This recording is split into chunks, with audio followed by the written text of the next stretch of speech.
get started with just a few simple instructions on how you can interact with us. First, I want to thank you for joining us. We are hoping to improve communication with you through these Tuesday Q&A webinars. In fact, next week, we're going to have two. We're going to have a FAFSA webinar on Tuesday, and then on Wednesday, we're going to have a similar campus update with the intermediate school. So we're hoping to roll these out as often as they're needed to provide information to you in a way that's convenient. So we're going to talk about Snyder Primary School today. We have Miss Rhodes on, and if you have a question that you'd like to ask, we've already had several submitted by parents, but you can ask them during the webinar by using the Q&A feature that is within Zoom. So you click on more, is what I have on my screen. On your mobile app, it may just be 3 little dots, and then you should see Q&A to pull that box up, and you can submit a question. Of course, if you think of something later, feel free to reach out to Ms. Rhodes, to the primary school campus. You can always email questions at snyderisd.net, and we'll be glad to answer any questions that you have anytime. Okay, so we're going to get started, Ms. Rhodes. We're in the second 6 weeks of school. How are things going at Snyder Primary School?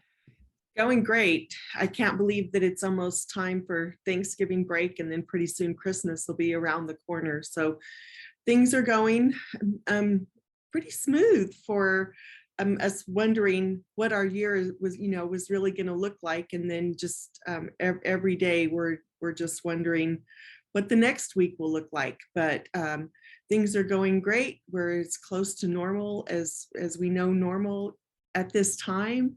The kids they're great in school. They love being at school. They're working hard.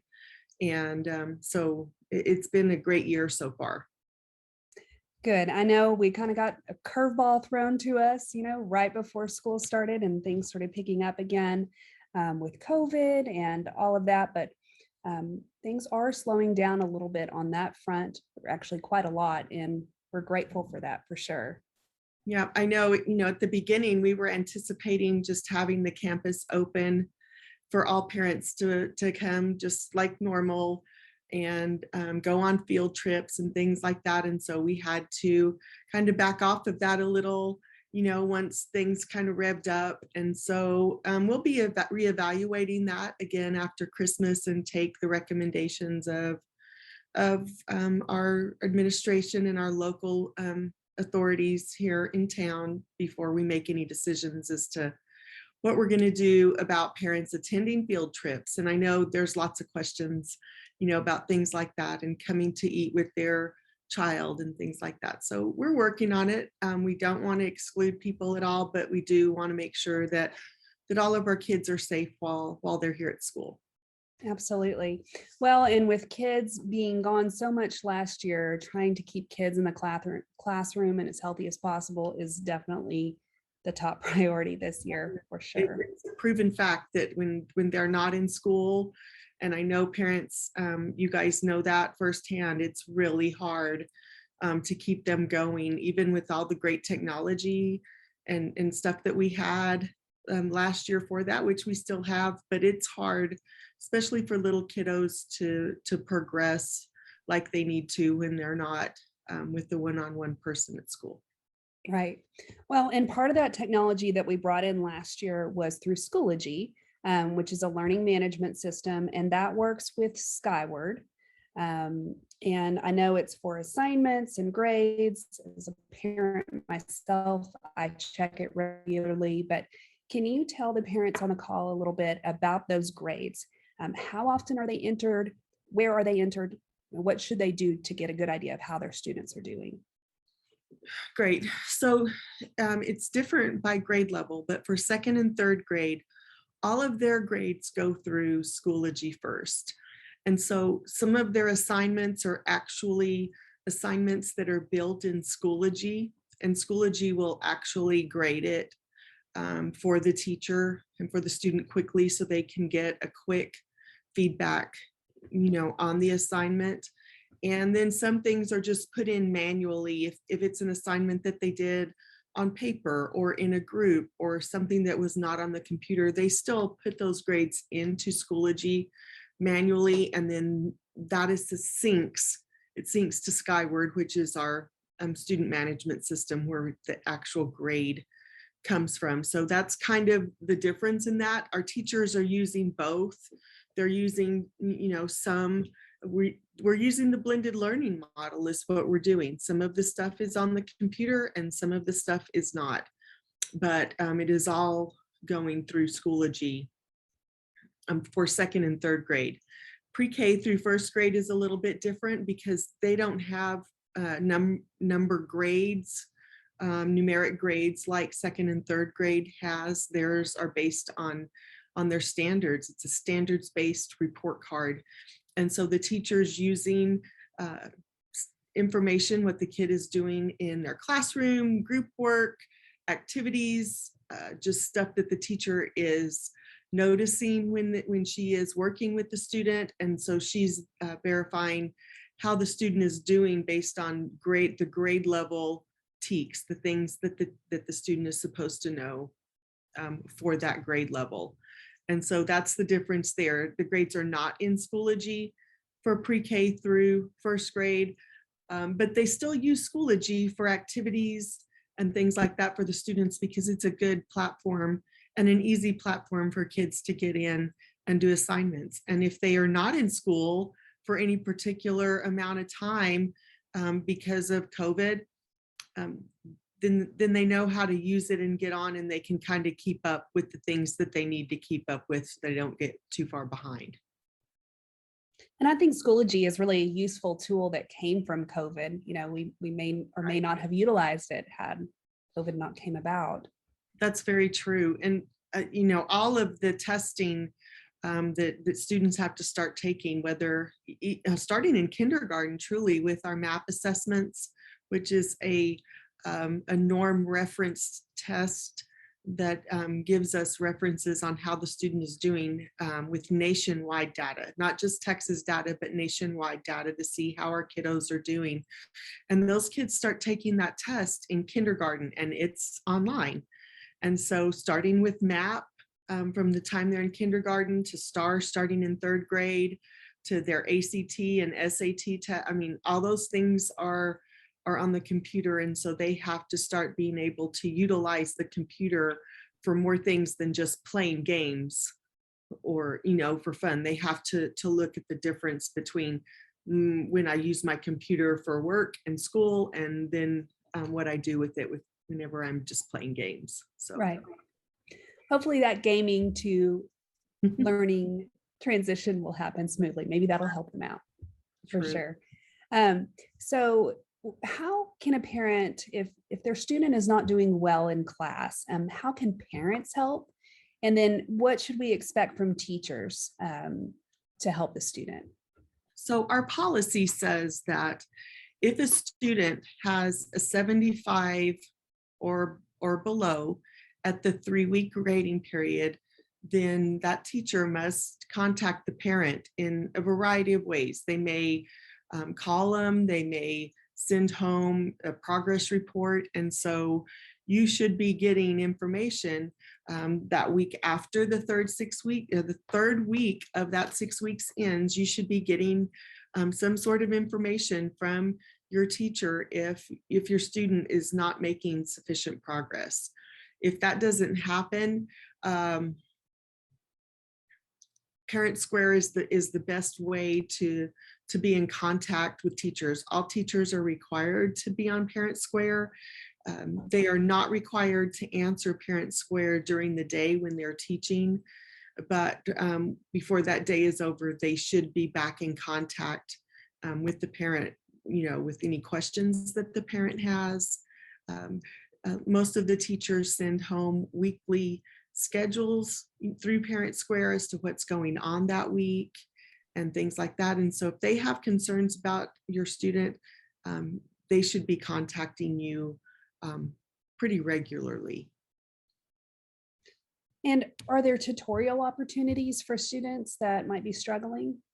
So we do have tutorials during school, and those tutorials are basically for students who the teacher doesn't feel like are making good progress, or they did not perform well on the beginning of your MAP assessment. And so With smaller students, we try to look at multiple resources to see, and sometimes a student just has a bad day. And so that data that we got from one assessment may not be an accurate reflection of their capabilities or their levels. And so we look at a lot of different ways of looking at how the student is doing to decide which student gets tutorials and which ones don't. It is not a means to make up work.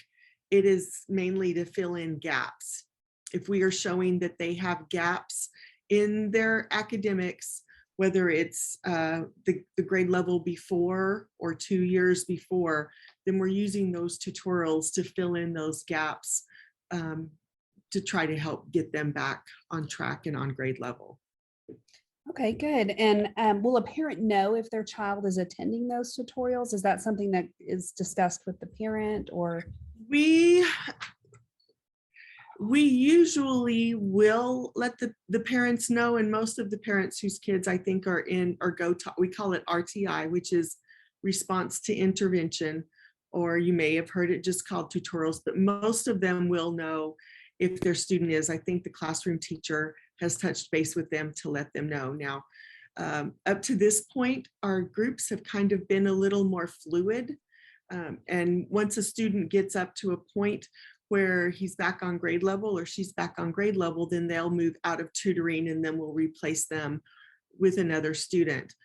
Starting at Christmas, they'll be a little more static. And so we're going to have a group of kids that are going to tutorials so we can really track to see if our tutorial model is working by tracking those same students for the whole semester. So the parents should know. If you have any questions or you feel like your student is struggling, please give us a call here at the school and we can look into it further and get some information to you if you're not getting all the information that you think you need to be getting from the classroom teacher. Okay, great. Can you talk about reading logs? Are reading logs required? Why do students have to read at home? And how is the reading log program going? How's it helping the students? Okay, so when we started our new curriculum, this is the 3rd year that we've implemented American Reading Company, which is our curriculum for reading in kindergarten through 3rd grade. One of the strongest aspects, I guess, of that program is that we need to develop a love for reading for kids. We saw that kids did not like to read. They just weren't reading at all. And if you don't practice what you want to be good at or what you need to develop, then it won't happen. And so that reading practice is so important to practice the skills that they need for whatever reading level that they're on so that they can move up. There's a systemic system in place that ARC uses to move kids through levels of reading. And so based on grade levels and the skills that are needed for those grade levels. And so reading is just, it's practice, whether they are reading themselves or if they're listening to someone else read to them and then having those discussions about what they read. It's practice. And we have included our reading, or really substituted our reading homework for our reading logs. Very seldom should students have homework in 2 aspects of reading. Now, as they get older, they may have some vocabulary homework or maybe a little bit of other homework, but their main homework for reading is to read 30 minutes at night. We get at least 30 minutes during school. And so for homework for reading, we ask that practice continue. And it's a great way for parents to read with their child and kind of know how their child is doing in their reading. If they can see some progression in their reading, if they're making progress and getting better at their reading skills and whatnot, and what kind of books they're bringing home. So it's great conversations for parents to have with their students as well. That's true. And it's fun too to ask your child to read to you. I know one thing we've done as a family is I'll have my son read to me in the car. I have multiple kids to pick up at different campuses. So first thing he does, since I pick him up first, is pull out his book and start reading so we can get those reading minutes in, because sometimes it's hard to get them in, but we found some creative ways to do it. But I love hearing him read because I love hearing the inflection in his voice. And I think you can hear how the teachers are reading to them with excitement, and it's fun to listen to them read. And the stuff that they learn just through their reading is unbelievable. The places, that they can go with their imagination, and the vocabulary that they learn through their reading. I mean, it's irreplaceable. Readers can do almost anything. And so it's very important. And so I've had pictures of kids getting their hair cut and sitting, in the barber chair, and they're reading a book, or, just all different types of places. You can be really creative with that. But once you get in the habit of doing it, then the kids will do it. And they come in and sit in the hallway now and have a book open and are reading a book while they're waiting for a class to start. And so that's a very positive, that they're choosing to read and they're just not always made to read. Absolutely. I think it's a great program. I'm glad y'all are doing it. Thank you. Okay, let's talk about MAP testing right quick. We'll jump over to that. Can you explain what MAP testing is and how is it used?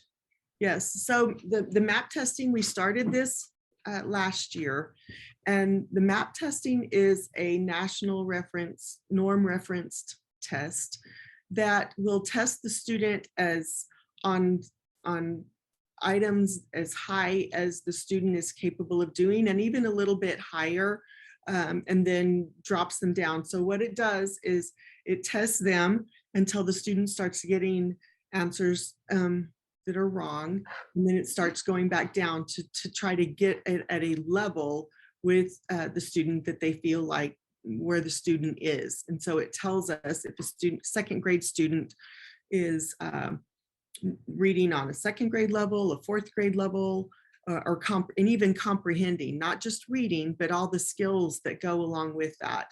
And it is aligned with the Texas TEKS.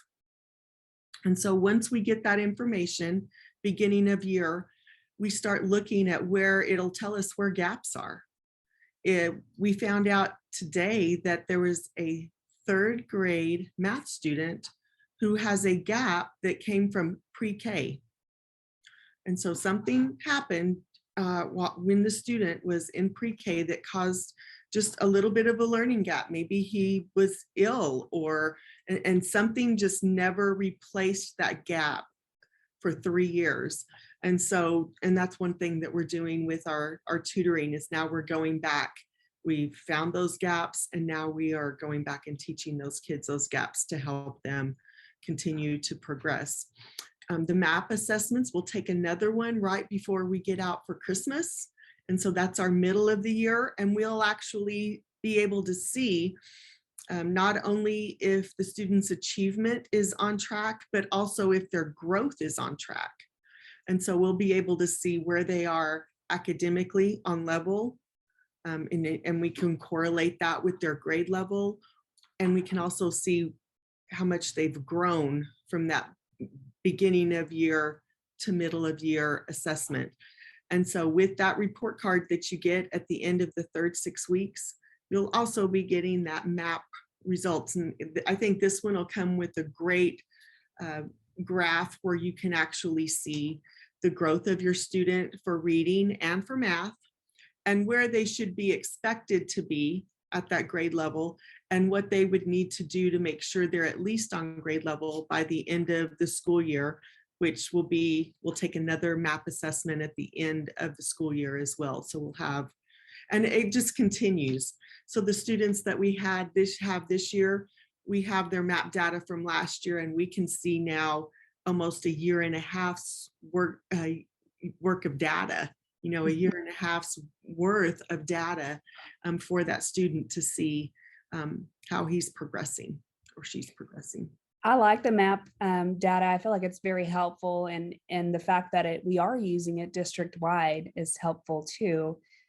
because it just gets you more familiar with it. So if you don't have any kids that are older yet, you'll hopefully will be using it for years to come.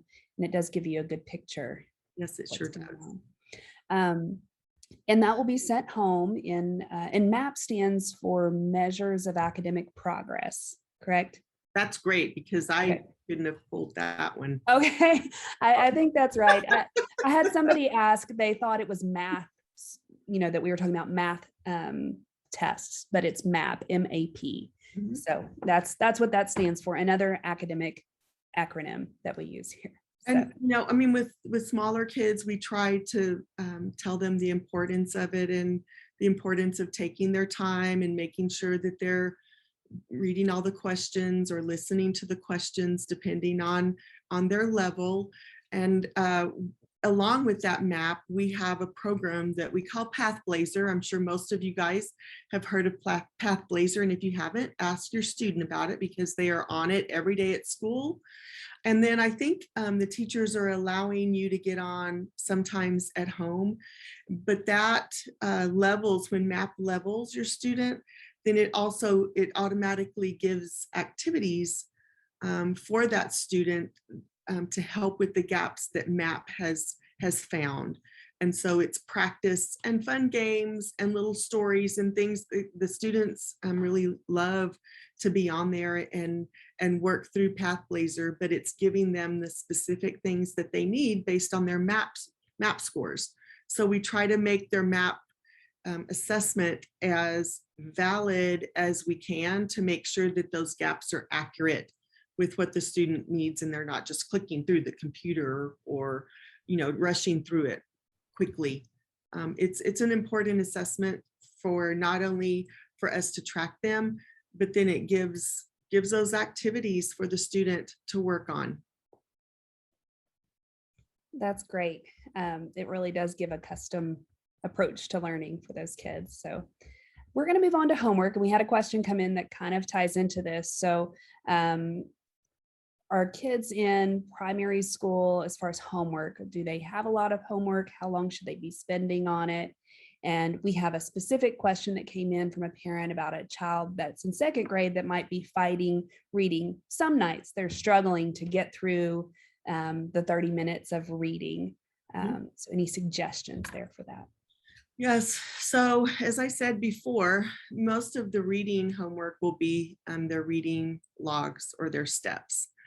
And then math, it just depends on the grade level. Most of the time, the homework that the student gets for math is usually work that they have not completed at school for whatever reason. They had ample time to finish it at school, but for some reason they might have chosen not to. And that's not always going to be the case for math, but a large part of that is, especially in the younger grade levels.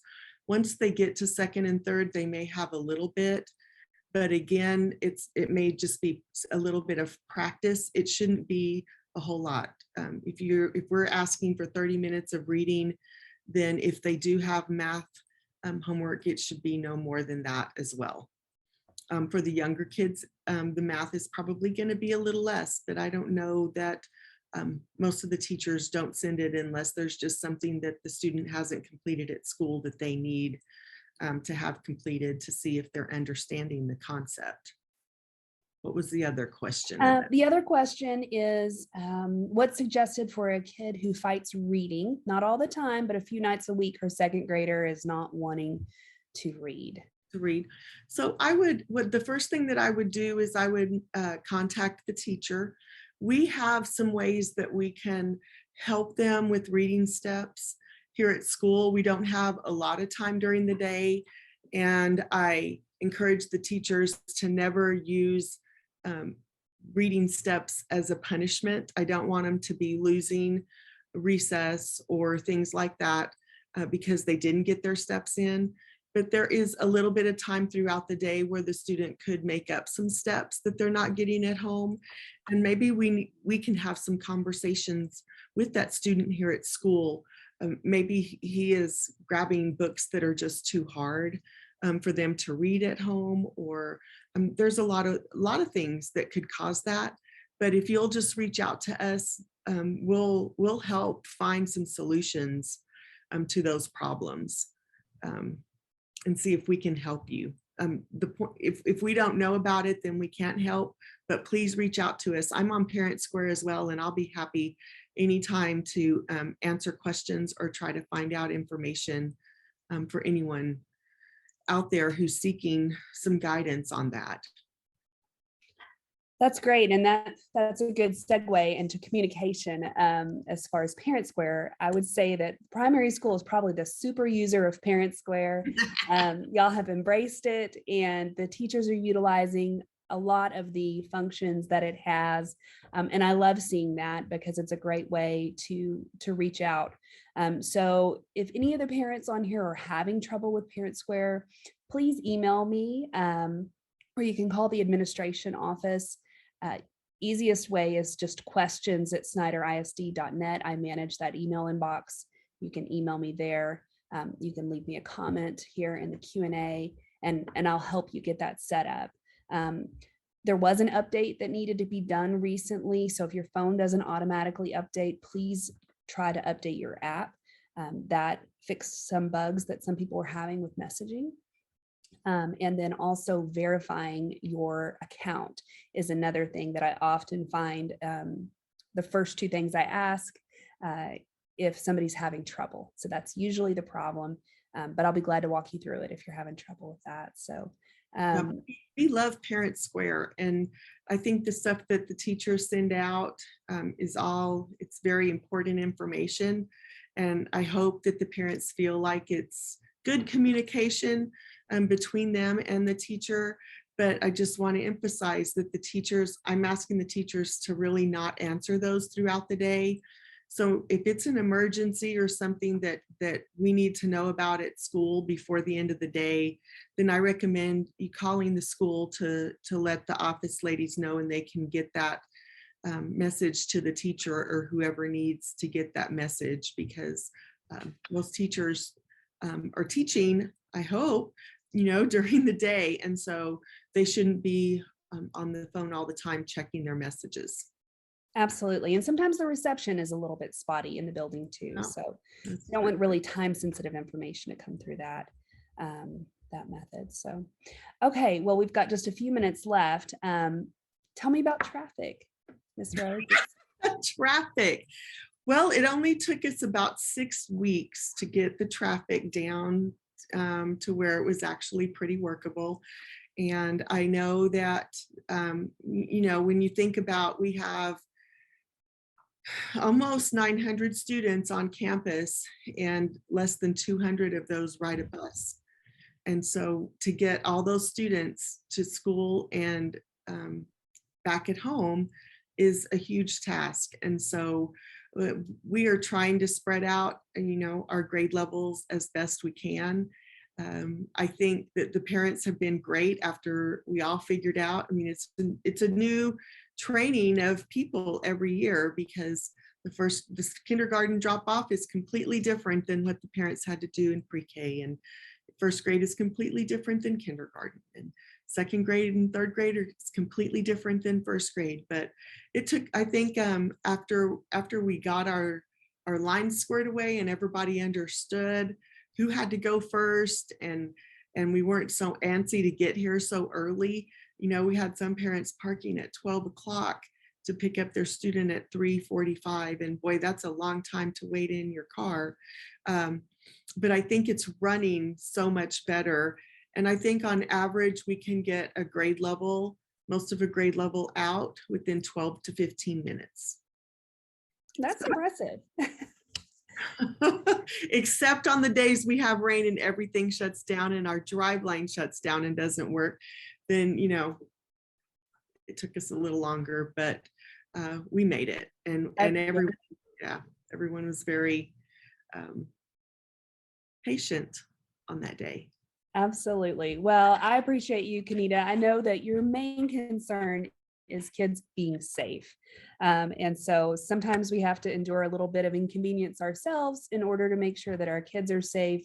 But in the big picture, that's what matters, is getting everybody out safely. So I appreciate everything you do that, including direct traffic. Yeah, well, thank you. And I just want to reiterate, if you guys ever have any questions or anything, just parent square me. I may not be able to answer right away, but I try to answer them at least by that evening whenever, I get home. And so please feel free anytime to ask anything. And we're here for you guys. Absolutely. And same thing here, reach out anytime if you're having questions, if it's about another campus or you're not sure who to ask, I'll be glad to try to help you direct you to the right person. People on the primary campus, they've all been there a while and they know how to get you connected too. So I want to thank you for joining us, and thank you, Ms. Rhodes, for your time. And I hope y'all have a great rest of the day. All right. Thank you guys. Bye. Bye.